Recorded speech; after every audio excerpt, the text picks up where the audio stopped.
Present the best in tropical paradise, mutually beneficial for both the thousands of Europeans who head there and the locals who thrive from their tourism.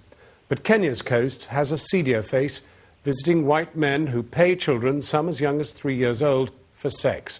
And in a country where 10 million people are going hungry, there are fears that this abuse is spiralling. Our Foreign Affairs correspondent Jonathan Rugman went to investigate. His journey started around the villages of Mombasa and then on to Mtwapa and Malindi. Some viewers might find this special report disturbing. Its beaches are the stuff holiday brochures are made of, and tourism is a major money spinner for one of the world's poorest countries. But Kenya's tropical paradise hides a dark secret within. We've been on a harrowing journey. From nightclubs where European men pick up 12-year-old Kenyan girls, to this orphanage where children as young as 6 have found sanctuary after sexual abuse by foreign tourists.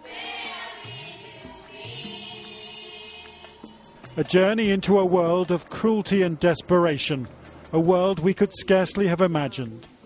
They sort of feel that they can do anything they like when they come to Kenya and get away with it.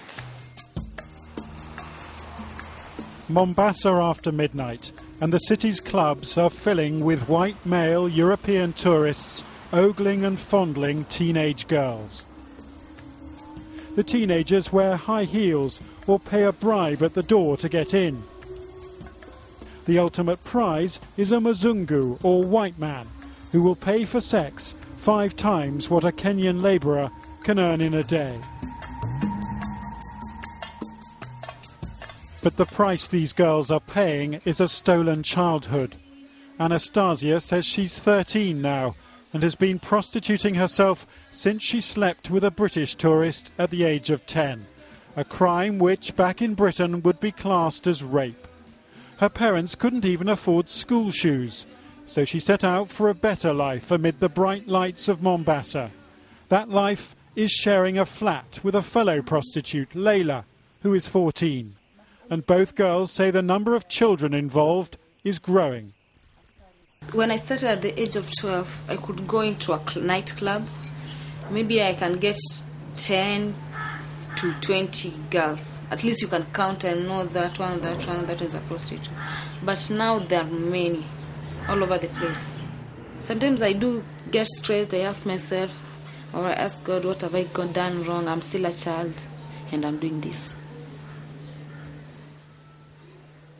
3 years ago, a study by the UN children's agency UNICEF warned that there were thousands of girls like Layla, but that was before Kenya was plunged into political violence and economic crisis and a drought which has left 10 million Kenyans without enough food to eat. The author of the UNICEF study now reckons her findings are an underestimate. The study pretty strongly demonstrated that it was approximately 30% of the population of children between the ages of 12 to 18 who were engaged in some form of sex work. That's an astonishingly high figure. How many thousands of people are we talking about? We're talking about 15 to 20,000 children.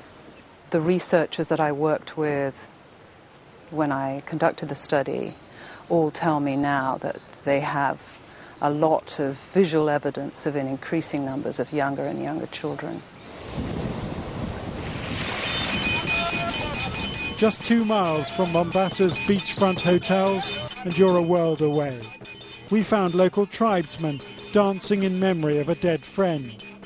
Hardly anyone has a job in this village, and the local elders say they're battling to stop their children from heading to the beach in search of a white man with a wallet full of cash. When you go to the beach, you will get a European, a foreigner, who will give you money. And then they just flock there. We had heard that resorts north of Mombasa were the centre of the underage sex trade, so we drove for about an hour to a village near the town of Malindi.